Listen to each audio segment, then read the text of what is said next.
ونستعينه ونستغفره ونعوذ بالله من شرور أنفسنا ومن سيئات أعمالنا من يهده الله فلا مضل له ومن يضلله فلا هادي له وأشهد أن لا إله إلا الله وحده لا شريك له وأشهد أن محمدا عبده ورسوله يا أيها الذين آمنوا اتقوا الله حق تقاته ولا تموتن إلا وأنتم مسلمون يا أيها الناس اتقوا ربكم الذي خلقكم من نفس واحدة وخلق منها زوجها وبث منهما رجالا كثيرا ونساء واتقوا الله الذي تساءلون به والأرحام إن الله كان عليكم رقيبا يا أيها الذين آمنوا اتقوا الله وقولوا قولا سديدا يصلح لكم أعمالكم ويغفر لكم ذنوبكم ومن يطع الله ورسوله فقد فاز فوزا عظيما أما بعد فإن خير الحديث كتاب الله وخير الهدي هدي محمد صلى الله عليه وسلم وشر الأمور محدثاتها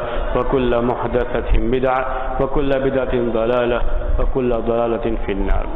محترم بھائیو، اس سے پہلے آپ کے سامنے عبداللہ ابن عباس رضی اللہ تعالی عنہما کے دو شاگرد سعید بن جبیر اور مجاہد بن جبر کے بارے میں بات آئی تھی کہ یہ دونوں عبداللہ ابن عباس رضی اللہ تعالی عنہما کے شاگرد اور ان سے انہوں نے تفسیر کا علم حاصل کیا تھا. ایک اور شاگرد عبداللہ ابن عباس رضی اللہ تعالی عنہما کے، ان کو اکرمہ کہتے ہیں، اکرمہ مولا ابن عباس. اکرمہ عین کے ساتھ مولا ابن عباس ان کو کہا جاتا ہے. اور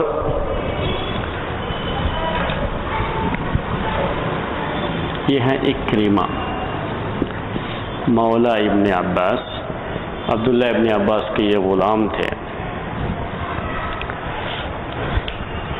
یہ اصل بربر کے رہنے والے تھے، مکے کے نہیں، مدینے کے نہیں، بربر یہ مغرب میں ایک جگہ ہے، وہاں کے یہ رہنے والے تھے اکرمہ.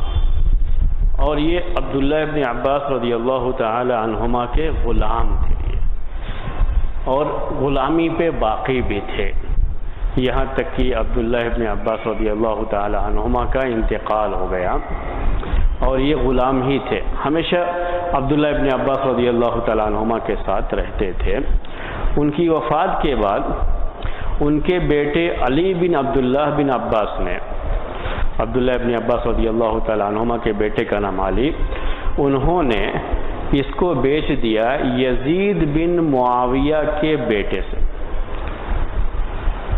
ان کو بیچ دیا انہوں نے 4000 درہم پہ بیچ دیا، جس سے معلوم یہ ہوتا ہے کہ یہ غلام ہی تھے، آزاد نہیں کیا گیا تھا. عبداللہ ابن عباس رضی اللہ تعالی عنہما کے زمانے میں بھی یہ غلام ہی تھے، کیونکہ روایت میں یہ بات آتی ہے کہ ان کو عبداللہ ابن عباس رضی اللہ تعالی عنہما کے بیٹے نے، باپ کے انتقال کے بعد بیٹے نے، جو غلام ہوتے ہیں وہ ملکیت بھی تقسیم ہوتی ہے وراثت میں، جو ہے ان کے بیٹے جو ہے ان کے وارث ہوں گے، چونکہ یہ مملوک ہوتے ہیں، یعنی ان کی جو ہے ملکیت ہوتی ہے مالک کی. تو عبداللہ ابن عباس رضی اللہ تعالی عنہما کے بیٹے وہ مالک بنے تو انہوں نے بیچ دیا. علی بن عبداللہ ان کا نام ہے، اور بیچا بھی کن کو؟ یزید بن معاویہ رضی اللہ تعالی عنہما، ان کے بیٹے کو بیچ دیا 4000 درہم میں. جس وقت انہوں نے بیچا تو اکرمہ کو ذرا اتنا اچھا نہیں لگا. اب ان کے یہاں ان کے گھر میں رہے ہوئے تھے، کسی اور گھر میں جائیں ان کو اچھا نہیں لگا. اس سے آپ کو ان کی اہمیت کا پتہ لگے گا. عبداللہ ابن عباس رضی اللہ تعالیٰ عنہما، ان کی جو بھی اہمیت ہے علم کے لحاظ سے، ان کے گھرانے کی جو اہمیت ہوگی، ان کی پوری فیملی کی جو اہمیت ہوگی، ان کے بیٹوں کی، وہ علم کے لحاظ سے ہوگی. لیکن یزید بن معاویہ اور ان کا گھرانہ، ان کے بیٹے، ان کی جو اہمیت ہے کس کے لحاظ سے ہے؟ امارت اور خلافت کے لحاظ سے. تو یوں تو لوگوں کو بڑا اچھا لگے گا کہ چلو ہم ایک معمولی آدمی کے غلام تھے، اب ایک بڑی فیملی میں غلام بن کر کے جا رہے ہیں، اور خوش ہونا چاہیے. لیکن ان کو ذرا عجیب لگا کہ میں ایک علمی، ایک ایسے خاندان سے، ایک ایسی فیملی سے جس کا تعلق علم سے بڑا گہرا تھا، اس سے نکل کر کے اب کہاں جا رہا ہوں؟ خلافت اور امارت کے خاندان میں جا رہا ہوں. غلام ہی ہے، یہاں رہے یا وہاں رہے کوئی مسئلہ نہیں، لیکن علمی خاندان میں رہنے کا جو ان کو علمی فائدہ تھا وہاں جا کر کے ان کو حاصل نہیں ہوگا. حالانکہ پیسے دولت کا فائدہ ہو سکتا ہے ان کو وہاں پہ، ان کا زیادہ خیال ہو یہ بھی ہو سکتا ہے، لیکن وہ تھوڑا ان کو اچھا نہیں لگا. انہوں نے کہا علی بن عبداللہ سے، جو عبداللہ بن عباس رضی اللہ تعالیٰ عنہما کے بیٹے ہیں، کہ کیا تم اپنے باپ کا علم 4000 درہم پر بیچ رہے ہو؟ یعنی بڑی اہم بات وہی میں نے آپ سے کہا، اس لیے میں نے اس کا ذکر کیا. انہوں نے کہا اتبی و علم ابی کا ب4,000 درہم، کیا تم اپنے باپ کے علم کو 4000 درہم پر بیچ دو گے اس طرح سے؟ کیا تم کو پسند آ رہا ہے کہ تم اپنے باپ کے علم کو ایسے بیچ دو؟ بیٹے کو احساس ہوا علی بن عبداللہ کو، تو انہوں نے، حالانکہ سودا مکمل ہو چکا تھا، ڈیل مکمل ہو چکی تھی، لیکن پھر بھی واپس لے لیا. کہا کہ نہیں، میں نہیں بیچ رہا ہوں، پیسے واپس کر کے ان کو لے کر کے ان کو آزاد کر دیا. اس کے بعد سے یہ آزاد ہوئے. تو یہ اکرمہ ہے مولا ابن عباس رضی اللہ تعالی عنہما. یوں تو اپنے علم کے لحاظ سے یہ بہت مشہور ہیں، حالانکہ یہ بھی غلام ہی تھے، اور ہم نے تذکرہ پہلے بھی کیا آپ سے کہ 5 کے 5 ان کے شاگرد کیا ہیں، یہ غلام ہی رہے ہیں. لیکن ان کی اہمیت اکرمہ کی اور زیادہ رہی ہے. اس لحاظ سے بھی اہمیت رہی ہے کہ ان پر لوگوں نے بہت ظلم بھی کیا ہے ان کی زندگی میں ہی. کوئی شخص کسی کو ڈنڈے سے مار دے، تھوڑی دیر کے لیے تکلیف ہوتی ہے، پھر وہ تکلیف ختم ہو جاتی ہے. لیکن الزام لگائے کسی کے اوپر تو وہ جو تکلیف ہوتی ہے وہ تکلیف بہت زیادہ ہوتی ہے. یہ اکرمہ ان کا معاملہ ایسے ہی رہا. ان کی کنیت جو ہے ابو عبداللہ ہے، اکرمہ ان کا نام ہے.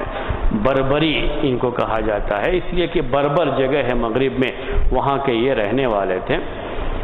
اور انہوں نے عبداللہ ابن عباس سے، ابو ہریرہ رضی اللہ تعالیٰ عنہ سے، علی بن ابی طالب سے، ان سے جو ہے حدیثیں روایت کی ہیں، ان سے انہوں نے علم حاصل کیا ہے. لیکن ہم یہاں پر تھوڑا آپ کے سامنے بیان کریں گے جو ان کے اوپر ظلم ہوا ہے. ابو ہریرہ رضی اللہ تعالیٰ عنہ کے بارے میں کبھی آپ نے سنا ہے اس سے پہلے کے دروس میں جب ہم علوم حدیث کے اوپر درس دے رہے تھے کہ ان کی زندگی میں ہی لوگ ان پر الزام لگانا شروع کر دیے تھے. آپس میں باتیں کرتے ہوئے، ایسا کبھی ہو جاتا ہے، باتیں کرتے ہوئے کیا بات ہے یہ اتنی روایتیں کرتے ہیں، اتنی حدیثیں ان کے پاس کہاں سے آ گئی، اتنی حدیثیں کہاں سے ان کے پاس آ گئی. بڑے بڑے صحابہ جو ہمیشہ اللہ کے رسول صلی اللہ علیہ وسلم کے ساتھ رہے، انہوں نے اتنی حدیثیں روایت نہیں کی. یہ تو صرف آخر میں آئے خیبر کے موقع پر، میں نے آپ کو بتایا تھا اس ٹائم میں 3 سال کا موقع ملا ان کو صرف، اور اتنی روایتیں. صحیح بخاری میں ہے یہ حدیث کہ کہتے ہیں ابو ہریرہ رضی اللہ تعالیٰ عنہ، ان تک بات پہنچ گئی، لوگ اس طرح سے باتیں کر رہے تو پہنچ گئی، تو کہا کہ لوگ کہتے ہیں کہ ابو ہریرہ رضی اللہ تعالیٰ عنہ کو کتنی یہ حدیثیں کہاں سے آ گئی، کہاں سے ان کے پاس یہ حدیثیں آئیں. لوگوں کو یہ معلوم ہونا چاہیے کہ لوگ تو اپنے کاموں میں مشغول رہتے تھے. جس کے پاس کھیتی باڑی ہے کھیتی باڑی میں رہتا تھا، جس کے پاس تجارت ہے بزنس ہے وہ بازار میں رہتا تھا. اور میں تو کچھ بھی نہیں کرتا تھا، جو کچھ بھی مل گیا لوگوں نے دے دیا، وہی کھا کر کے میں ہمیشہ اللہ کے رسول صلی اللہ علیہ وسلم کے ساتھ رہتا تھا. میں نے علم حاصل کیا اس طرح سے، میرے پاس یہ علم آیا. اب خود سوچ سکتے ہیں کہ جس وقت ان کو اس طرح کا جملہ ان کے بارے میں کہا گیا کتنی تکلیف ہوئی ہوگی ان کو. اس طرح کی باتیں اکرمہ کے بارے میں بھی کہی گئی. ان کے دور میں بھی یہ چیز مشہور ہونے لگی کہ یہ اپنی طرف سے گڑھ کر کے روایتیں کس کی طرف پیش کرتے ہیں، عبداللہ ابن عباس رضی اللہ تعالیٰ عنہما کی طرف پیش کرتے ہیں. جھوٹی روایتیں، انہ یکذب علی ابن عباس، عربی میں جو اس طرح کے الفاظ. حافظ ابن حجر رحمۃ اللہ علیہ نے اپنی کتاب تہذیب التہذیب جو انہوں نے راویوں کے بارے میں لکھی، یہ حدیث کے بھی راوی ہیں اکرمہ، اس لحاظ سے ان کا تذکرہ محدثین کی جو جرح و تعدیل کی کتابیں ہیں اس میں باقاعدہ ان کا ذکر جو ہے تفصیل سے آتا ہے. تو حافظ ابن حجر رحمۃ اللہ علیہ نے جو اس ٹاپک پہ کتاب لکھ رکھی ہے، ان کی کتاب میں انہوں نے تہذیب التہذیب نام ہے، اس میں نقل کیا ہے، ذکر کیا ہے. لوگ ان کے بارے میں بھی کہتے ہیں اتنی روایتیں کہاں سے آ گئی ان کے پاس عبداللہ ابن عباس کی، اتنی کثرت سے کیوں بیان کرتے ہیں یہ روایتیں. لوگ کہتے کیا تھے کہ یہ اپنی طرف سے گڑھ کر کے عبداللہ ابن عباس رضی اللہ تعالیٰ عنہما کی طرف نسبت کر کے پیش کر دیتے. حالانکہ آپ سوچ سکتے ہیں کہ یہ کیا رہے ہیں؟ مولا، عبداللہ ابن عباس رضی اللہ تعالیٰ عنہما کے مولا. بقیہ 5 بھی جو ہے مولا ہی ہیں، لیکن یہ انہی کے مولا ہے. عبداللہ بن عمر رضی اللہ تعالیٰ عنہما کے بھی ایک مولا جانتے ہیں آپ ان کو؟ نافع جو مدینے میں رہتے تھے، اور عبداللہ ابن عمر رضی اللہ تعالیٰ عنہما کے وہ مولا تھے. محدثین ان کی روایت جو عبداللہ بن عمر رضی اللہ تعالیٰ عنہما سے ہوتی ہے اس کو بڑی اہمیت دیتے ہیں. یہاں تک کہ امام بخاری رحمۃ اللہ علیہ وہ حدیث جو مالک، نافع اور وہ ابن عمر سے روایت کرتے ہیں اس کو کہتے ہیں سب سے صحیح سند ہے دنیا کی. نافع جو کس کے غلام تھے؟ مولا تھے عبداللہ ابن عمر رضی اللہ تعالیٰ عنہ. یہ بات کیوں؟ حالانکہ ان کے بیٹے بھی ان سے روایت کرتے ہیں، بیٹے کا نام سالم ہے، لیکن ان کو زیادہ اہمیت تھی کہ بیٹے سے کہیں زیادہ کون ساتھ میں رہتا ہے؟ غلام رہتا ہے خدمت کے لیے. یہ بھی غلام تھے، ان کے زیادہ ساتھ میں رہنے کا موقع ملا، زیادہ ان سے علم حاصل کرنے کا موقع ملا. اسی وجہ سے میں نے آپ سے یہ بھی کہا کہ جب ان کے بیٹے جو ہے ان کو بیچنا چاہ رہے تھے، بلکہ بیچ دیے تھے، تو انہوں نے کہا کیا اپنے باپ کے علم کو بیچ دو گے؟ عبداللہ ابن عباس رضی اللہ تعالیٰ عنہما کا انہوں نے علم حاصل کیا تھا، لیکن بیچارے پر یہ ظلم ہوا. میں اس لیے یہ بات کہہ رہا ہوں کہ اس طرح کے الزامات کا سامنا ہم لوگوں کو بھی کرنا پڑتا ہے، اس لیے زیادہ اس کا احساس ہے کہ کیسے لوگ اس طرح کی باتیں جو ہے کر دیتے ہیں، اور جو لوگ اس طرح کی باتیں کرتے ہیں وہ سامنے نہیں آتے. یہ باتیں کہاں کرتے رہتے ہیں؟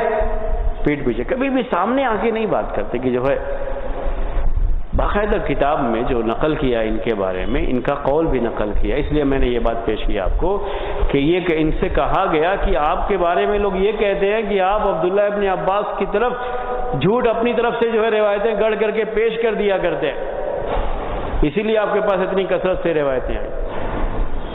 تو اس موقع پر کیا کہتے ہیں یہ کہ جو بھی یہ کہتا ہے سب میرے پیٹھ پیچھے کہتا ہے.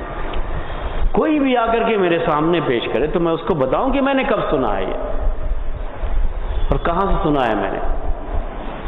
میرے پیٹھ پیچھے کہنے سے کیا ہوتا ہے، کیا ملتا ہے؟ جو ہے بڑی تکلیف ان کو ہوتی تھی. ان کے پیٹھ پیچھے اس طرح کی باتیں کیا کرتے تھے لوگ جو ہے. اور میں نے خود بھی جو ہے اپنے رہتے ہوئے اور میری جو زندگی گزری ہوئی ہے اس فیلڈ میں نے خود بھی یہ محسوس کیا ہے کہ اگر کوئی آدمی پیٹھ پیچھے کسی طرح کی اس طرح کی الزام تراشی کرتا ہے اس سے بہت تکلیف ہوتی ہے. اور اکثر ایسے لوگوں کو ہمت نہیں ہوتی ہے کہ سامنے آ کے بات کریں. کہاں بات کرتے ہیں؟ پیٹھ پیچھے بات کرتے رہتے. تو یہ اکرمہ کے بارے میں بھی ان کی زندگی میں لوگوں نے کیا ہے. ابو ہریرہ رضی اللہ تعالیٰ عنہ کے بارے میں بھی. پھر اس کے بعد جب یہ سب کے سب الزامات ہیں، اس میں سے کوئی چیز بھی ثابت نہیں ہے. یہاں تک نقل کیا بعض لوگوں نے کہ عبداللہ بن عمر رضی اللہ تعالیٰ عنہما نے اپنے غلام نافع سے کہا کہ نافع تم جھوٹ گڑھ کر کے میری طرف نسبت کر کے نہ پیش کرنا جیسے اکرمہ جھوٹ گڑھ کر کے عبداللہ ابن عباس رضی اللہ تعالیٰ عنہما کی طرف جو ہے روایت کرتے ہیں. ایسی ایسی روایتیں نقل کی کتابوں میں لکھی ہوئی،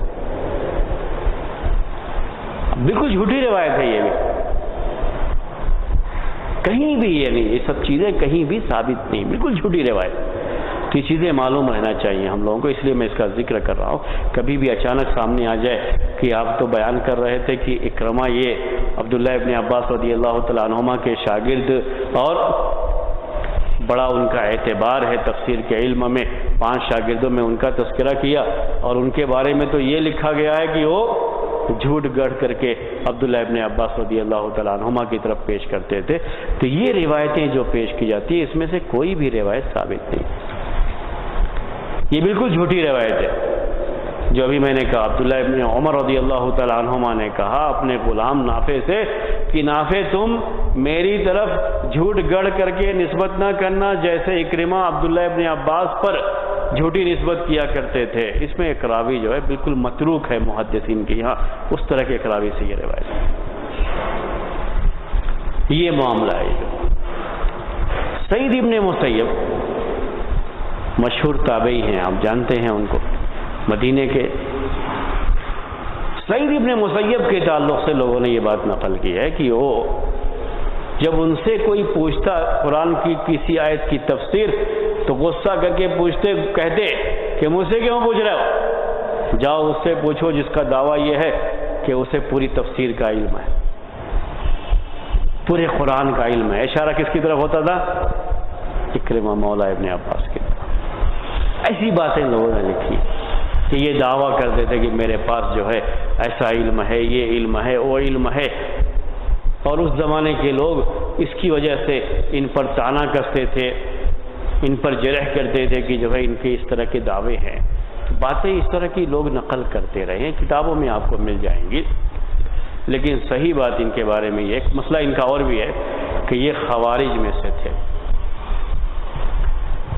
یہ بھی جو ان کے اوپر الزامات ہیں اس میں سے ایک کیا ہے کہ یہ خوارج میں سے تھے، اور اس لحاظ سے ان کی روایت کو قبول نہیں کیا جائے گا۔ اس طرح کی باتیں ان کے بارے میں کہی گئی ہیں۔ عبداللہ ابن عباس رضی اللہ تعالیٰ عنہما کے کیا ہیں؟ یہ غلام ہے۔ علم کن سے حاصل کیا ہے؟ عبداللہ ابن عباس سے، علی بن ابی طالب سے، اور ابو ہریرہ سے، دوسرے اور لوگوں سے بھی حاصل کیا، لیکن یہ تین نام کافی اہم ہیں جن سے انہوں نے علم حاصل کیا، لیکن ان کے بارے میں یہ چیزیں لوگوں میں رہی ہیں، مشہور رہی ہیں۔ اس کے مقابلے میں محدثین کی ایک بڑی تعداد آپ پائیں گے، جس میں امام بخاری رحمۃ اللہ علیہ بھی شامل ہیں۔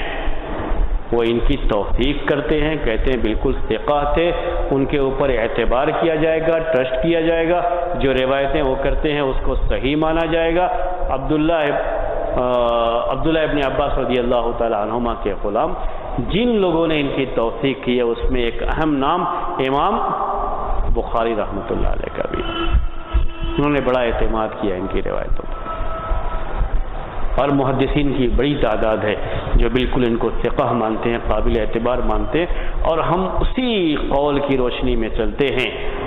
اور یہ باتیں جو میں نے آپ کو پہلے پیش کی، ہوتا ہے آدمی سے کچھ، بہت سارے لوگ جلن میں بھی کچھ باتیں کہہ دیا کرتے ہیں، ہوتا ہے ایک زمانے میں لوگ رہتے ہیں اگر ایک ہی مرتبہ کے دو آدمی ہو جاتے ہیں تو کبھی ایک کا دوسرے کے مقابلے میں کچھ ایسی باتیں ان کی زبان سے نکل بھی جاتی ہیں، تو ان باتوں کا اعتبار نہیں کیا جائے گا۔ ہوا ہے امام مالک رحمۃ اللہ علیہ کے بارے میں بھی کسی نے کچھ کہا، امام مالک رحمۃ اللہ علیہ نے بھی اس کے بارے میں کچھ کہا ہے، یہ باتیں جو ہے آتی رہتی ہیں، لیکن ان باتوں کا زیادہ اعتبار نہیں کیا جاتا ہے۔ بہت ہی معتمد آدمی تھے یہ اکرمہ، اور اعتبار والے آدمی، جس کو عربی میں محدثین کی اصطلاح میں ثقہ کہا جاتا ہے۔ ثقہ یعنی ان کی عدالت بھی مسلم تھی، اور ضبط کی صلاحیت، یاد کرنے کی صلاحیت، یاد رکھنے کی صلاحیت بھی یہ بھی مسلم تھی۔ یہ اکرمہ ہیں، ان کے اوپر اعتبار کیا جائے گا، ان کی روایتوں پر بھی اعتبار کیا جائے گا۔ یہ الگ بات ہے کہ جو روایتیں ان کی ہمارے یہاں کتابوں میں موجود ہیں وہ روایتیں بہت زیادہ نہیں ہیں، بہت زیادہ نہیں ہیں، جس طریقے سے مجاہد سے روایتیں بہت زیادہ ہیں، اور جس طریقے سے سعید ابن جبیر سے روایتیں عبداللہ ابن عباس رضی اللہ تعالی عنہما کی بہت زیادہ ہیں، اس طرح سے زیادہ روایتیں ان کی جو ہے نہیں ہیں، یہ بات جو ہے پائی جاتی ہے۔ میں نے ان لوگوں کے اقوال، ان محدثین کے اقوال آپ کے سامنے نہیں پیش کیے پورے، جس میں تفصیل پوری موجود ہے، کون کون لوگ ان کو ثقہ قرار دیتے ہیں، لیکن میں نے آپ کے سامنے پیش کیا کہ امام بخاری رحمۃ اللہ علیہ ان کے اوپر اعتبار کرتے ہیں، اور ہمارے لیے فی الحال اگر ہم کہیں تو یہ کافی ہے کہ امام بخاری رحمۃ اللہ علیہ نے ان کی توثیق کر رکھی ہے۔ اکرمہ جو کہ عبداللہ ابن عباس رضی اللہ تعالی عنہما کے شاگرد ہیں، ان کے بارے میں یہ بات کہی جاتی ہے کہ عبداللہ ابن عباس کے 5 شاگرد، حبیب بن ابی ثابت نے یہ بات کہی ہے۔ میں چاہتا ہوں کہ عربی میں یہ قول آپ کے سامنے نقل کر دوں۔ وقال حبیب بن ابی ثابت اجتمع عندي 5، میرے پاس اکٹھا ہوئے 5 آدمی، وہ 5 کون ہیں؟ طاؤوس، مجاہد، سعید بن جبیر، اکرمہ اور عطا۔ یہ پانچوں کی پانچوں عبداللہ ابن عباس رضی اللہ تعالیٰ عنہما کے شاگرد جن کے بارے میں بات چل رہی ہے. فاقبل مجاہد و سعید بن جبیر یلقیان علی اکرمۃ التفسیر یلقیان علی اکرمۃ التفسیر فلم یسألاه عن آیۃ الا فسرها لهما فلما نفذ ما عندهما جعل يقول انزلت آیۃ کذا فی کذا وانزلت آیۃ کذا فی کذا. یہ پانچوں اکٹھا تھے. مجاہد اور سعید بن جبیر جن کا تذکرہ پہلے آپ کے سامنے آ چکا ہے، یہ دونوں شاگرد یہ اکرمہ سے تفسیر کے بارے میں سوال کرتے تھے، آیت کی تفسیر کے بارے میں، اور اکرمہ تفسیر ان کے سامنے کرتے جاتے تھے. جب ان کے سوال ختم ہو گئے تو اکرمہ نے اپنی طرف سے بیان کرنا شروع کیا کہ یہ آیت فلاں موقع پر نازل ہوئی اور اس آیت کی یہ تفسیر ہے. اپنی طرف سے انہوں نے جو ہے تفسیر بیان کی. یہ تفسیریں جو کہ اکرمہ کی طرف سے آتی ہیں، یاد رکھیے کہ یہ تفسیریں چونکہ انہوں نے بہت ساتھ ان کو ملا ہے عبداللہ ابن عباس کا، اس کے لحاظ سے اس کی بڑی اہمیت ہے. سن 104 ہجری میں ان کی وفات ہوئی. 104 ہجری میں ان کی وفات ہوئی. 104 ہجری میں ان کی وفات ہوئی. ان کی وفات کے تعلق سے بھی ایک چیز بہت مشہور ہے کہ جس وقت ان کی وفات ہوئی، ان کی جنازے کی نماز میں شرکت کے لیے کوئی جانے کے لیے تیار نہیں تھا. یہ بھی بڑا جو ہے عجیب معاملہ لوگوں نے پیش کیا ہے کہ ان کی وفات پر، یعنی جن لوگوں نے ان پر جو ہے طعنہ یا کہیے جرح کی ہے، تو ایک بات یہ بھی کی ہے کہ ان کے جنازے میں شرکت کے لیے بہت کم لوگ جو ہے آئے تھے. یہ بات ہو سکتا ہے آپ کے بھی کبھی جو ہے سامنے کوئی آ جائے، کوئی پیش کر دے تو آپ کو اچانک جب سنے تو آپ کو پریشانی ہو، اس لیے میں کہنا چاہ رہا ہوں یہ بات. اصل میں وقت کے امیر کے ساتھ یہ مسئلہ تھا. عام طریقے سے جو بڑے بڑے اہل علم گزرے ہوئے ہیں، اب دیکھیں گے کہ جو امیر سے مراد خلیفہ یا خلیفہ کے نائب یا جو گورنر مختلف جگہوں کے بنائے جاتے سب کو امیر کہا جاتا تھا. تو ان کے دربار سے یہ لوگ بہت دور رہتے تھے، تو اکثر وہ لوگ ناراض ہو جایا کرتے تھے کہ یہ ہمارے پاس کیوں نہیں آتے، کیوں ہم سے دور رہتے. تو ویسا معاملہ ان کا بھی تھا. امیر کے چونکہ خلاف ہو جانے کی وجہ سے، معاملہ کچھ ہو جانے کی وجہ سے یہ ذرا شہر کے باہر جو ہے آخر میں چلے گئے تھے اور وہیں پر ان کی وفات ہوئی تھی. تو شاید ہو سکتا ہے جس جگہ پہ ان کی وفات ہوئی ہو وہاں بہت زیادہ لوگ نہ رہے ہوں اور کسی نے یہ بات نقل کی ہو، ایسا ہو سکتا ہے. لیکن ایسی کوئی بھی خبر بہت مستند نہیں ہے، یعنی ایسی خبر نہیں جس پر آپ بھروسہ کر سکیں صحیح سند کے ساتھ. لیکن اگر ایسا ہو بھی تو اس کی وجہ یہ ہو سکتی ہے کہ ایسی جگہ میں ان کی وفات ہوئی جہاں پہ زیادہ لوگ نہیں تھے، ان کی وفات کا علم زیادہ لوگوں کو نہیں ہوا. اس زمانے میں سہولتیں بھی نہیں تھی لوگوں کو خبر دینے کے لیے. آج کی طرح سے SMS کر کے آپ لوگوں کو بتا دیں گے یا جو ہے لوگ حاضر ہو جائیں گے، ویسا بھی اس زمانے میں تھا نہیں، جو کوئی معاملہ اس طرح کا نہیں تھا. اگر کہیں ایسی جگہ پہ چلے گئے ہوں جہاں آبادی کم رہی ہو تو اس کا امکان بہت ہے کہ وہاں جو لوگ رہے ہوں گے وہی ان کو دفن کیے ہوں گے، دوسرے لوگ نہیں رہے ہوں گے ساتھ میں. جو ہے یہ بات تھی کن کے بارے میں؟ اکرمہ کے بارے میں. آج ہم سب کو ختم کرنا چاہتے ہیں، یعنی جو عبداللہ ابن عباس رضی اللہ تعالیٰ عنہما کے شاگرد ہیں سب کو جو ہے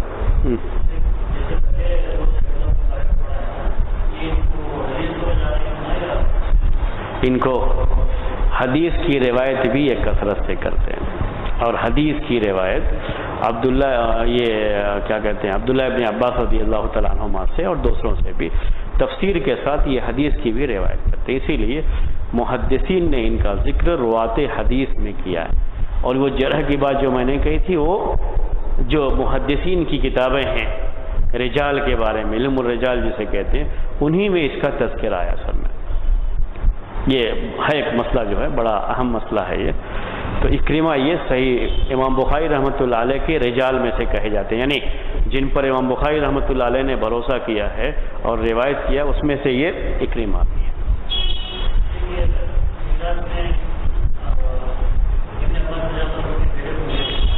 ہاں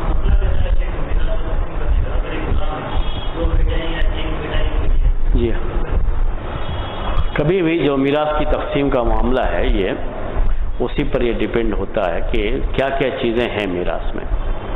اس کے اوپر میں آپ کو ایک مثال دے دوں کہ ایک شخص کا انتقال ہوا، فرض کر لیجئے کہ ایک گلاس ہے، ایک قلم ہے، اور ایک ٹیب ہے، اور ایک کتاب ہے. یہ سب اس کی ملکیت تھی. اب اس کو تقسیم کرنا، ایک بیٹا ہے، 2 بیٹی ہے، ان میں تقسیم کرنا. اب بیٹے کو 2 حصہ ملے گا، بیٹی کو 1 حصہ ملے گا. 4 جگہ ہم کو یہ کرنا ہے. اب وہ 4 جگہ کرنے کا مطلب کبھی یہ نہیں ہوتا، ذہن میں رکھ لیجئے گا یہ کہ اب یہ 4 چیزیں ہیں تو ایک کو یہ دے دیں گے، ایک کو یہ دے دیں گے، ایک کو یہ دے دیں گے، ایک کو یہ مطلب نہیں ہوتا. تقسیم کرنے کے ٹائم میں جو آدمی تقسیم کرے گا وہ آئے گا اور ہر ایک کی قیمت لگائے گا. کتاب 100 روپے کی ہے، ٹیب 20,000 کا ہے، قلم 10 روپے کا، گلاس 10 روپے کا، قیمت لگاتا ہے. اب اس کے بعد جس کو ٹیب دیا جائے گا اس سے پیسہ لیا جائے گا واپس. ٹیب لینے کے لیے جس آدمی کو صرف 10 روپے کا گلاس ملا ہے، 10 روپے کا پین ملا ہے، اس کو اور پیسے چاہیے نا ابھی، تو سب کی پہلے قیمت لگائی جاتی ہے. ابھی میں نے جو قیمت لگائی اس کے لحاظ سے دیکھیے تو یہ 20,120 روپے ہوئے. ہم موٹا موٹا حساب کرنے کے لیے 20,000 کہتے ہیں. پورے کی قیمت، اس کی قیمت تھوڑی سی کم کر کے کیا کہتے ہیں ہم؟ 20,000 کہتے ہیں. اب یہ جب 4 جگہ آپ کریں گے تو ایک ایک کو 5-5 ہزار ملے گا. بات آ گئی ہے. اب جس نے ٹیب لیا اس کی قیمت 19,000 کچھ روپے ہے، 5,000 اس کا حصہ بنتا ہے.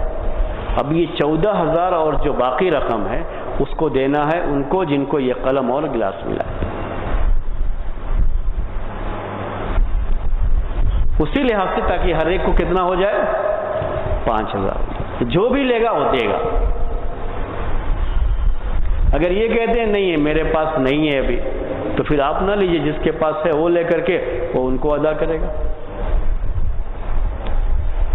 اگر چاروں جھگڑا کرنے لگیں گے نہیں مجھے ٹیب چاہیے ہی چاہیے، اب ایک چیز تو 4 کو نہیں دے سکتے، توڑ کر کے دے دیں گے تو ہو جائے گا، لیکن توڑنے کا مسئلہ تو نہیں ہوگا. تو طریقہ اس کا تقسیم کا یہ ہوتا ہے کہ اس پہ قرعہ ڈال دیتے ہیں. ترکے کی تقسیم میں اصل وہ جا کر کے یہ سب چیزیں کرنی پڑتی ہیں. پہلے تو حصہ متعین کرنا پڑتا ہے، حصہ متعین کرنے کے بعد جا کر کے وہاں پر ایکچوئل پوزیشن کیا وہ دیکھ کر کے ترکے کی ایسے تقسیم کرنا پڑتا ہے. اب وہاں پہنچنے کے بعد جو تقسیم کرنے والے ہیں وہ کہیں گے، سب کہہ رہے ہیں ہم یہ لیں گے، قرعہ ڈال لیں گے، جس کا نام آئے گا اس کو لینا ہوگا اور اس کو پیسے دوسروں کو دینے پڑیں گے. متعین ہو جائے گی مدت کی، اس مدت میں آپ کو یہ پیسے ان کو لوٹا دینے. ایسا بھی نہیں جب ہوگا تو دے دوں گا، نہیں ہوگا تو جو ہے ایسا کچھ بھی نہیں ہے. تقسیم کرنے میں ساری چیزیں دیکھی جاتی ہیں. ایسے ہی کتاب جس کو ملی تو یہ پیسے اس کو بھی واپس جائیں گے. تو غلام کسی کے حصے میں چلا جائے گا. اب جو غلام کی قیمت تھی اب وہ زائد جو رقم بن رہی ہے، اگر دوسروں سے زیادہ بن رہی ہے تو اتنا پیسہ اس سے لیا جائے گا. غلاموں میں ایک چیز یہ بھی ہوتی تھی جیسے کہ اس کو ویسے ہی چھوڑ دیا جائے اور وہ سب کا غلام مانا جائے گا، جس کو انڈیوائیڈڈ کیا کہتے ہیں اس کو اونرشپ کہتے ہیں، ملک مشاع کہتے ہیں عربی میں. ابھی تقسیم نہ کیا ہوا، سب کا حصہ ہے اس کے اندر. کبھی بھی غلام کو بیچیں گے تو ہر ایک کو اس کے حصے کے لحاظ سے پیسہ دے دیا جائے گا. تو یہ شکل بھی جو ہے غلام کے اندر ہوتی تھی. تو خیر بات سمجھ چل رہی تھی کس کے بارے میں؟ اکرمہ کے بارے میں. اب جو ہے طاؤس بن کیسان یمانی، یہ یمن کے رہنے والے طاؤس بن کیسان، یہ چوتھا نام ہے عبداللہ ابن عباس رضی اللہ تعالی عنہما کے شاگردوں میں.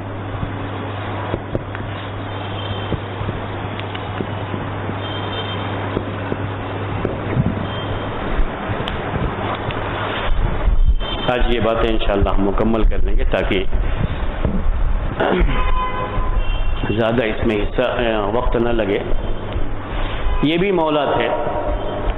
کن کے مولا تھے اس کے بارے میں روایتیں الگ الگ ہیں، اس لیے ہم اس کے بارے میں بحث نہیں کرتے. بس اتنا جاننا ہمارے لیے کافی ہے کہ طاؤس بن کیسان یہ بھی مولا تھے، عبداللہ ابن عباس کے مولا نہیں تھے، کسی کے بھی رہے ہوں، یہ بھی کیا تھے؟ مولا تھے، غلام تھے جو ہے۔ انہوں نے صحابہ جن سے حدیثیں انہوں نے سنی ہیں، روایتیں سنی ہیں، اس میں چاروں عبادلہ کا نام آتا ہے، چاروں عبادلہ کا نام آتا ہے جن سے انہوں نے روایتیں سنی ہیں، چاروں عبادلہ کا نام آتا ہے جن سے انہوں نے حدیثیں سنی ہیں۔ چاروں عبادلہ کون ہیں یہ؟ عبداللہ ابن عباس، عبداللہ ابن عمر، عبداللہ بن زبیر، عبداللہ بن عمر بن عاص رضی اللہ تعالی عنہم اجمعین۔ یہ چار عبداللہ، ان چاروں سے انہوں نے حدیثیں سنی۔ ہم بار بار اس لیے پیش کرتے رہتے ہیں تاکہ یہ نام جو ہے آپ کو یاد ہی ہو جائے۔ تو عبداللہ ابن عمر، عبداللہ ابن عباس، عبداللہ ابن زبیر، عبداللہ ابن عمر بن عاص رضی اللہ تعالی عنہم اجمعین، ان چاروں سے انہوں نے روایتیں سنی ہیں، چاروں سے حدیثیں سنی ہیں جو۔ اسی طریقے سے ان کا اپنا کہنا ہے کہ میں نے 50 صحابہ سے حدیثیں سنی ہیں۔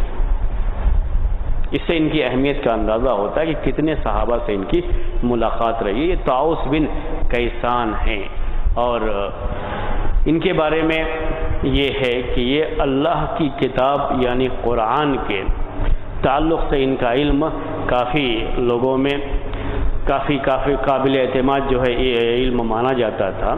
اس لیے یہ بات کہی جاتی ہے کہ ان کے علم پر خود عبداللہ ابن عباس رضی اللہ تعالی عنہما بہت بھروسہ کیا کرتے تھے اور بڑے ہی امانت دار آدمی تھے۔ عبداللہ ابن عباس رضی اللہ تعالی عنہما نے ان کے بارے میں کہا ہے، میں بات پیش کرنا چاہتا ہوں انہی کے الفاظ میں، اس لیے میں اس میں دیکھ رہا تھا کہاں ہے وہ۔ تو عبداللہ ابن عباس رضی اللہ تعالی عنہما نے ان کے بارے میں یہ کہا ہے کہ انی لأظن طاؤوسا من اہل الجنت،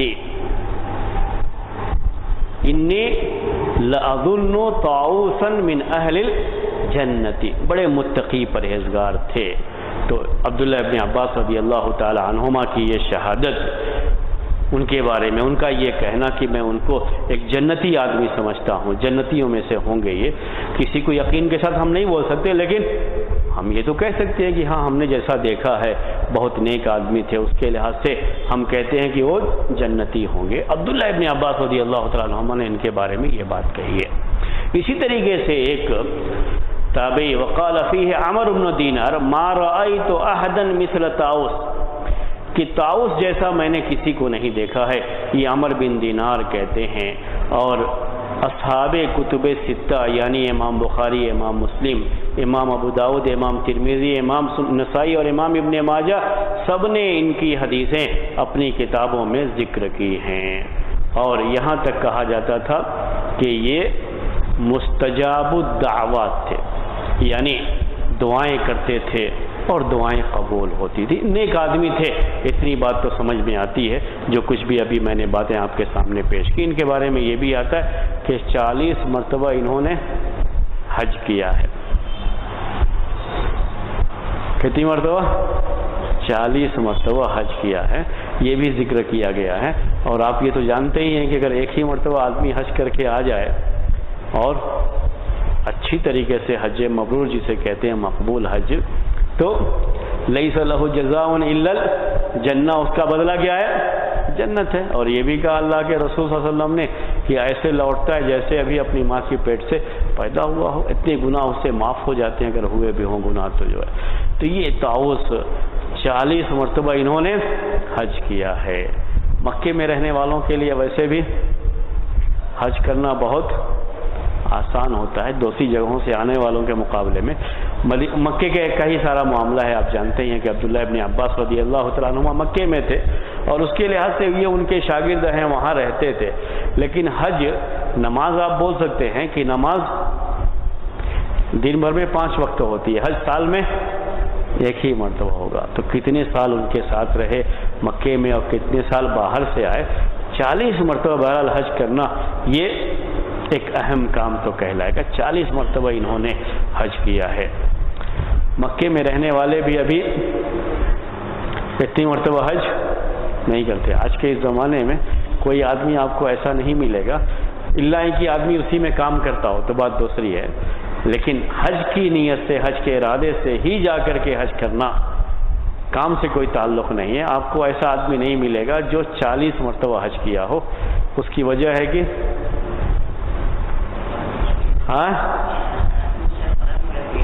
پرمٹ ابھی جو ہے ملنا، اس کو پرمیشن جو ہے ملنا، یہ بڑا مسئلہ ہے۔ 4 سال سے پہلے کسی کو ابھی بھی نہیں ملتا، تو 40 کا جوڑیں گے آپ اور یہ 4 جوڑیں گے تو کتنا ہو جائے گا؟ تو زیادہ ہو جائے گا نا۔ تو اس لحاظ سے میں کہہ رہا ہوں کہ ابھی کوئی آدمی آپ کو 40 مرتبہ حج کرنے والا تلاش کریں گے تو مشکل سے ملے گا۔ مل سکتے ہیں، لیکن یہ وہ لوگ ہوتے ہیں جو ہر سال حاجیوں کے ساتھ جا کر کے کام میں رہتے ہیں، کام جو ہے کے لیے ان کی وہی تجارت یا وہی بزنس کہہ لیجئے یا وہی کام ہے ان کا، تو اس کے لحاظ سے وہ ہر سال جاتے ہیں، ان کو اس کی پرمیشن ہوتی ہو تو الگ بات ہے۔ ورنہ عام طریقے سے لوگ جو جاتے ہیں صرف حج کی نیت سے جاتے ہوں تو ویسے لوگ اب آپ کو جو ہے نہیں ملیں گے جو 40 مرتبہ حج کیے ہوئے ہوں۔ یہ بات تھی کن کے بارے میں؟ طاؤس بن کیسان کے بارے میں، جو اصل یمن کے رہنے والے تھے۔ ان کی مکے میں وفات ہوئی تھی 106 ہجری میں، 106 ہجری میں۔ اس کے پہلے جن کا ذکر تھا وہ 104 اور یہ 106، تو قریب قریب آپ کو اندازہ لگ رہا ہوگا ان کی عمروں کا بھی کہ کس طرح کے یہ لوگ جو ہے قریب قریب عمر کے لوگ تھے، اور ان کی وفات ہوئی تھی 106 ہجری میں۔ اس کے بعد ہیں عطا بن ابی رباح۔ یہ آخری نام عبداللہ ابن عباس رضی اللہ تعالیٰ عنہما کے شاگردوں میں، میں اس لیے یہ چاہ رہا ہوں کہ لکھ دوں اور ختم ہو جائے یہ،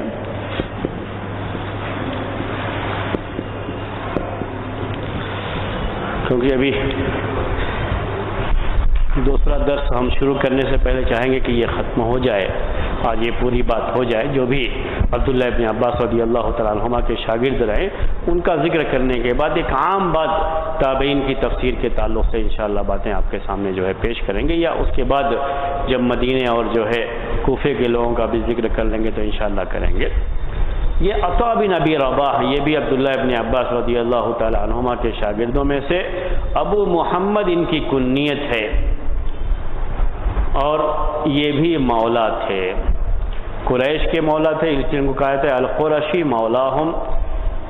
27 ہجری میں ان کی پیدائش ہے، پیدا ہوئے تھے یہ، اور 114 ہجری میں 114 ہجری میں ان کی وفات ہوئی۔ اب تک جتنے بھی لوگوں کا ذکر آیا سب میں زیادہ عمر والے یہی ہیں، تو 114 ہجری میں ان کی وفات، 114 جو ہے 114 ہجری میں ان کی وفات ہوئی۔ اس کے پہلے ہم نے ذکر کیا تھا ایک تابعی کا، عبداللہ ابن عباس رضی اللہ تعالیٰ عنہما کے شاگرد کا، تو یہ آپ سے کہا تھا کہ رنگ ان کا کالا تھا لیکن ان کی عادتیں، اخلاق بہت سفید تھے۔ کن کا تھا وہ؟ سعید ابن جبیر کا۔ آج ان کے بارے میں بھی، عطا بن ابی رباح کے بارے میں، ان کی جو ظاہری شکل تھی وہ اتنی اچھی نہیں تھی، یعنی جو ابھی پرسنالٹی کی بات ہوتی رہتی ہے نا کہ پرسنالٹی بہت اچھی ہونی چاہیے، پرسنالٹی ڈیولپ کرنا جو ہے کیسے ڈیولپ کریں گے، کیسے جو ہے پیش کریں گے، تو ویسا کچھ بھی نہیں تھا۔ علم کے لحاظ سے ان لوگوں کو شہرت ملی ہے، ورنہ ان کی ظاہری شکل بالکل نہیں تھی۔ ایک آنکھ نہیں تھی جس کو ہم کانا بولتے ہیں، ایک آنکھ کے جو ہے کانے، آور بولتے ہیں عربی میں ان کے، اور آخری عمر میں دوسری آنکھ کی بینائی بھی چلی گئی تھی، اس سے بھی جو ہے نظر نہیں آتا تھا ان کو جو ہے۔ چہرہ بھی، رنگ بھی کالا تھا، اور جو ہے چہرہ، اسی طرح سے پیر کے تعلق سے بھی یہ ہے کہ پیر کے لحاظ سے لنگڑے بھی تھے، یہ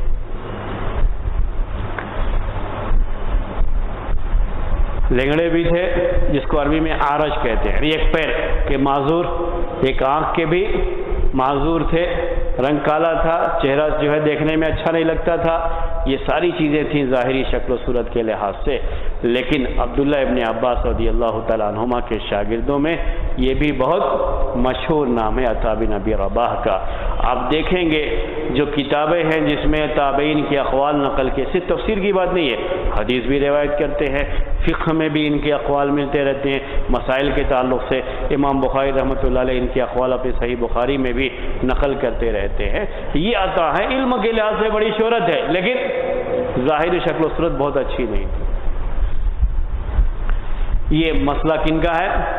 عطا بن ابی رباح کا۔ ہم یہ باتیں صرف اس لیے پیش کر رہے ہیں کہ ہم کو ظاہری شکل و صورت پر بہت زیادہ زور نہیں دینا چاہیے۔ کسی بھی شخص کی عزت اور اس کا مرتبہ اور مقام صرف ظاہری شکل کے لحاظ سے نہیں ہوتا۔ اسلامی طریقہ یہی ہے کہ کسی بھی شخص کی اہمیت اس کے علم کے لحاظ سے، اس کے مقام کے لحاظ سے، اس کے مرتبے کے لحاظ سے ہوتی ہے۔ آج دنیا ان کو جانتی ہے تو ان کی شکل کے لحاظ سے نہیں جانتی ہے، بلکہ ان کے علم کے لحاظ سے جانتی ہے، تو وہ چیز زیادہ اہمیت رکھتی ہے اسلام کے لحاظ سے۔ ان کے بارے میں یہ بھی ہے معاملہ کہ 200 صحابہ سے ان کی ملاقات ہوئی ہے، 200 صحابہ سے ان کی ملاقات ہوئی ہے۔ بہت ہی کثرت سے انہوں نے حدیثیں بھی روایت کی ہیں، اور مسائل کا بھی ان کو علم تھا، اس لیے ان کو فقیہ بھی کہا جاتا ہے۔ تو ایک ہی وقت میں یہ مفسر بھی ہے جو عبداللہ ابن عباس رضی اللہ تعالی عنہما سے تفسیر کی روایتیں نقل کرتے ہیں، حدیثیں نقل کرتے ہیں۔ محدثین نے ان کی حدیثوں پر اعتبار کیا ہے، ان کو ثقہ مانا ہے، اور ساتھ ہی ساتھ یہ بھی یاد رکھیں کہ یہ فقیہ بھی تھے، فتوے بھی دیا کرتے تھے۔ مکے میں عبداللہ ابن عباس رضی اللہ تعالی عنہما کے بعد فتوے کی ذمہ داری ان کی ہوتی تھی۔ ان کے بارے میں یہ بات ہے کہ عبداللہ ابن عباس مکے والوں سے کہا کرتے تھے، جب پوچھتے ان سے تو کہتے تھے کہ مکے والوں کیا تمہارے درمیان عطا ہے؟ امام ابو حنیفہ رحمۃ اللہ علیہ یہ ان کے بارے میں کہتے ہیں ما رأیت فی من لقیت افضل من عطا، کہ میں نے جن لوگوں سے بھی ملاقات کی ہے عطا سے بہتر کسی کو نہیں پایا ہے۔ مکے میں چونکہ تھے تو مکے میں لوگ آتے تھے، حج وغیرہ کے موقع پر ملاقاتیں بھی ہوتی تھی، مکے میں رہنے والوں کو یہ آسانی بھی تھی کہ زیادہ لوگ جب حج کے موقع پر آتے تو ملاقات بھی ہو جایا کرتی تھی۔ یہ عطا بن ابی رباح ہیں، بہت مشہور رہے ہیں، اور ان کے بارے میں یہ بھی کہا گیا ہے کہ 3 تابعی عطا، مجاہد اور طاؤس، ان تینوں کا علم، خاص طریقے سے تفسیر کا علم، یہ بہت اہمیت کا حامل رہا ہے لوگوں کے نزدیک، اور اس کو لوگ بڑی اہمیت دیتے رہے ہیں۔ امام بخاری، امام مسلم، امام ابو داود، امام ترمذی اور امام نسائی اور امام ابن ماجہ، جن کو کہا جاتا ہے کتب ستہ کے مؤلفین، سب نے ان کی روایتوں پر اعتبار کیا ہے اور اپنی کتابوں میں ان کی حدیثیں درج کی ہیں۔ تو محدثین کے یہاں بڑے ثقہ مانے جاتے تھے۔ تفسیر میں بھی ان کا علم بہت معتبر علم رہا ہے، اور اس کے بارے میں ہم چاہتے ہیں کہ صرف ان کے استاد عبداللہ ابن عباس رضی اللہ تعالی عنہما کی جو شہادت ہے، ان کی جو گواہی ہے ان کے بارے میں، وہی آپ کے سامنے پیش کر دیں، وہی کافی ہے۔ عبداللہ ابن عباس رضی اللہ تعالی عنہما مکے والوں کے سامنے یہی کہتے کہ تمہارے پاس عطا موجود ہے، تم کو کسی اور کی کیا ضرورت ہے۔ تفسیر کا جو ہے ان کا جو علم تھا، جو عبداللہ ابن عباس رضی اللہ تعالیٰ عنہما نے دیا تھا، اس کے تعلق سے یہ بات جو ہے ان کے بارے میں کہی جاتی تھی۔ یہ بھی کہا گیا ہے کہ حج کے مناسک، حج کی جو عبادت ہے، اس کے جو احکام ہیں، اس کا سب سے زیادہ علم عطا ہی کو تھا، عطا بن ابی رباح کو تھا۔ عبداللہ ابن عباس کے شاگردوں میں سے یہ حج کی احکام کے بارے میں بڑی شہرت رکھتے تھے، ان کے بارے میں یہ بھی بات کہی گئی ہے۔ ان سب کے باوجود بھی عطا بن ابی رباح کی جو روایتیں ہیں، جو موجود ہیں تفسیر کی کتابوں میں، وہ بہت زیادہ نہیں ہیں۔ جیسے عبداللہ ابن عباس کے دوسرے شاگردوں کی روایتیں بہت زیادہ ہیں، اس کے مقابلے میں ان کی روایتیں کم ہیں، لیکن ان کی حدیث کی روایتیں، محدثین کے یہاں حدیث کی روایتیں تفسیر کے مقابلے میں زیادہ ہیں۔ یہ تھے عطا بن ابی رباح، ان کی وفات کا ذکر ہم نے پہلے کر دیا تھا، سن 114 ہجری میں ان کی وفات ہوئی۔ کوئی سوال ہو تو آپ کر سکتے ہیں، اس کے بعد ہم حدیث کی شرح میں آئیں گے انشاءاللہ۔ یہ مکی ہے، یہ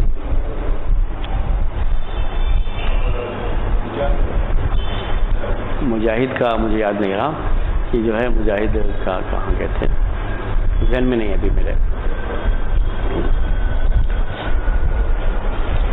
یہ قریشی مولا ہم ان کو کہا جاتا ہے، یہ قریش کے مولا تھے یہ، تو مکی بھی شاید، ہاں مکی بھی ہے ان کے، اس میں مکی بھی ہے۔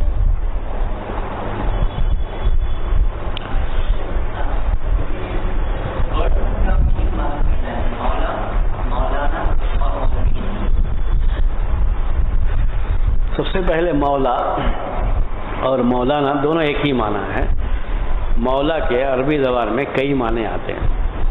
مولا کے اس کا جو یوز ہے، استعمال ہے عربی میں، کئی معنی میں، کئی میننگ آتی ہے اس کے۔ اس میں سے ایک معنی اس کا ہوتا ہے مالک، اونر کا معنی، مالک۔ جب ہم اللہ تعالیٰ کے لیے مولا کا لفظ استعمال کرتے ہیں، وہ مولا ہے، اور اسی سے مولانا بولتے ہیں، ہمارا مالک، تو وہ مالک کا معنی ہوتا ہے۔ مولا غلام کے معنی میں بھی آتا ہے، عربی میں مولا جو ہے یہ غلام کے معنی میں بھی آتا ہے۔ جیسے ہم نے کہا اکرمہ یہ ابن عباس کے مولا تھے، تو مطلب کیا ہوا؟ ان کے غلام تھے یہ۔ اب دیکھیے بالکل اپوزٹ معنی ہوا ہے۔ ایک پہلا معنی کیا تھا؟ مالک کا، دوسرا معنی غلام کا ہے۔ جو مولا اسی طریقے سے اس کو بھی کہتے تھے عربی زبان میں، جیسے دو آدمیوں کے درمیان قسم کھا لیے کہ ہم ایک دوسرے کا ساتھ دیں گے، اس کو مولا حلف کہتے ہیں۔ حلف کہتے ہیں قسم کھانا، کہ آپ کو کوئی پریشانی ہوگی تو ہم آپ کا ساتھ دیں گے، ہم کو کوئی پریشانی تو آپ ہمارا ساتھ دیں گے۔ ہم نے دونوں آپس میں کیا کر لیا؟ ہم نے طے کر لیا۔ اس کو اس زمانے میں ولائے حلف کہتے تھے، یعنی قسم کھا کر کے دوست بن گئے ایک دوسرے کے، ایک دوسرے کا ساتھ دینے کے لیے، تو ایک کو دوسرے کا مولا کہتے تھے۔ اس کو بھی مولا کہتے تھے اس زمانے میں۔ مولا اس کو بھی بولتے تھے جو پہلے غلام تھا ہمارا، لیکن ہم نے اس کو آزاد کر دیا، ابھی غلام نہیں ہے، پھر بھی کیا کہیں گے؟ اس کو مولا کہتے تھے۔ تو یہ اس کے استعمال رہے ہیں اس زمانے میں، تو اسی لیے منع کرتے ہیں ہم لوگ مولانا کہنے سے۔ جب منع کرتے ہیں تو لوگ کہتے ہیں نہیں، عربی میں مولا کے معنی بہت سارے آتے ہیں، مالک کا معنی تو نہیں ہوتا صرف، کیوں آپ منع کرتے ہیں؟ تو میں وہی کہتا ہوں ان کو، بھائی آپ کون سا معنی پھر لیتے ہو مولا کا یہاں پر؟ آپ ریسپیکٹ کے طور پر بولتے ہو، تعظیم کے طور پر بولتے ہو، وہ مطلب وہی ہوا کہ جو مالک کا معنی ہے وہی جو ہے وہ ہوگا۔ آپ غلام کا تو معنی نہیں لوگے، اگر ایک مرتبہ ان کو بول دو اے میرے غلام، تو سمجھ میں آ جائے گا کہ جو ہے وہ کتنا جو ہے آپ کو پھر یہ کرتے ہیں۔ وہ تو مولانا جو ہے سمجھتے ہیں کہ ہاں ہم کو بڑی عزت کے ساتھ جو ہے ہمارے ساتھ وہ کر رہے ہیں جب بولتے ہیں، اسی لیے ہم لوگ منع کرتے ہیں، کیونکہ وہ جو ریسپیکٹ والا، تعظیم والا معنی وہ اللہ تعالیٰ ہی کے لیے۔ اللہ ہمارا مولا ہے اور کوئی ہمارا مولا نہیں ہے، وہی ہمارا مولا ہے، ہم مولانا اسی لحاظ سے کہیں گے۔ یہ مولانا کی بات ہے، اسی لیے منع کرتے ہیں۔ خواہ مخواہ میں جو ہے اس کو استعمال جو ہے مولویوں کے لیے نہیں کرنا چاہیے۔ مولانا کا استعمال مولوی کا کہاں سے آیا وہ آپ کو جو ہے وہ بتا رہے ہیں۔ زیادہ تر مولویوں کا یہ صوفیہ سے آیا تھا۔ بہت سارے جو صوفیوں کے بارے میں دیکھیں گے کہ لفظ کیا آتا رہتا ہے؟ مولوی کا آتا رہتا ہے، وہاں سے اس کا استعمال ہوا۔ زیادہ تر فارسی زبان میں مولوی، رومی، جلال الدین رومی بول کر کے جو ہے، تو مولوی کا لفظ زیادہ تر یہ صوفیوں کے یہاں رہا ہے، اور یہ ان کے جو پیر ہوتے تھے وہی استاد کہہ لیجیے، اب آج کے زمانے میں جو ہے اسی کو پیر ہی کو استاد کہتے ہیں۔ تو جو ٹیچر ہوتے استاد، ان کو مولوی کہا جاتا تھا اس طریقے سے۔ تو یہ جو مولانا لوگوں کو تھوڑی عزت کم کر کے بولنا ہو تو کیا بول دیتے ہیں اس کے بعد؟ مولوی بول دیتے ہیں۔ ذرا بڑے ہوں گے تو کہیں گے مولانا، چھوٹے ہوں گے تو مولوی کہہ لیں گے۔ یہ سب استعمال کر لیتے ہیں لوگ، نہ مولوی بولے نہ مولانا بولیں، جو یہ خواہ مخواہ کے جو ہے استعمالات آگے، ان سب کو چھوڑ کر کے شیخ بولیں، یہ سب سے اچھا ہوتا ہے، بہتر وہی ہے کہ شیخ کا لفظ استعمال کریں۔ محدثین کی یہاں وہی چلتا تھا، شیخ اور طالب، یہ اصطلاح بہت پہلے کی ہے۔ شیوخ، جب بھی آپ کوئی حدیث کی کتاب دیکھیں گے یا محدثین نے جو راویوں کے بارے میں کتاب لکھی ہے جس کو علم الرجال کہتے ہیں، سب میں وہ شیوخ کا ذکر ہے، ان کے شیوخ کون کون تھے، ان کے شیخ کون کون سے۔ تو وہی لفظ ہم استعمال کریں جو ہمارے سلف نے کیا ہے علم حدیث میں، اسی لفظ کو استعمال کرنا زیادہ بہتر ہے مولانا، مولوی اور اس طرح کے الفاظ استعمال کرنے کے مقابلے میں۔ مولویوں کا تو اس لیے ہم منع کرتے ہیں کہ یہ فارسی زبان میں نے کہا کہ صوفیوں کے یہاں بہت زیادہ چیز رہی ہے، اس سے بھی بچنا بہتر ہی ہے جو ہے۔ اور مولانا کا جو معنی ہے وہ ہمارے مالک کا معنی، وہی اسی میں زیادہ عزت کا معنی ہوتا ہے۔ بقیہ اور جو معنی ہیں ان معنوں میں تو نہیں بیٹھتا ہے یہاں پہ، تو بہتر یہی ہے کہ اس کو استعمال نہ کیا جائے خاص طریقے سے۔ توحید کا معاملہ بھی ہے یہ، سمجھ رہے ہیں نا، توحید کا معاملہ ہے یہ۔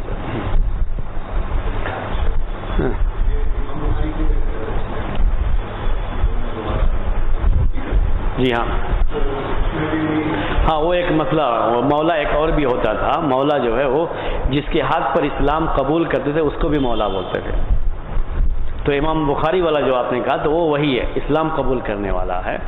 تو امام بخاری رحمۃ اللہ علیہ اس قبیلے کے نہیں تھے، لیکن ان کے جو پردادا، جو ان کے خاندان کے جو ہے ایک دادا ان کے، وہ جو اسلام قبول کیے تھے یمان جعفی کے ہاتھ پر، یمان جعفی، وہ جعفی قبیلے کے تھے، وہ جعفی تھے قبیلے کے لحاظ سے، تو اس لحاظ سے امام بخاری کے پورے خاندان والوں کو بھی جعفی کہا جاتا ہے، لیکن ساتھ میں کہتے ہیں مولا ہوں، یعنی جو جعفی ان کی نسبت ہے اس لحاظ سے ہے کہ ان کے داداؤں میں سے ایک نے یمان جعفی کے ہاتھ پر اسلام قبول کیا، تو جو جس کے ہاتھ پر اسلام قبول کرتا اس زمانے میں اسی قبیلے کی طرف اس کی نسبت ہو جاتی تھی،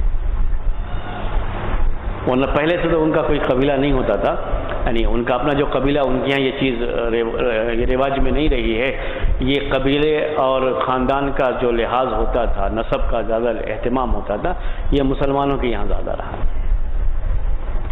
نسب کو جاننا اپنے جو ہے، عربوں کے یہاں چیز زیادہ تھی، جاہلیت سے بھی تھی یہ چیز، اور بعد میں بھی یہ چیز باقی رہی۔ آپ دیکھیں گے تو امام بخاری رحمۃ اللہ علیہ اور دوسرے جو بعض محدثین ہیں، یہ اصل عرب تو نہیں ہیں، یہ لوگ جو عجم سے ان کا تعلق تھا، اسی لیے ان کے یہاں وہ نسب کا اتنا معاملہ نہیں ہوتا تھا جو۔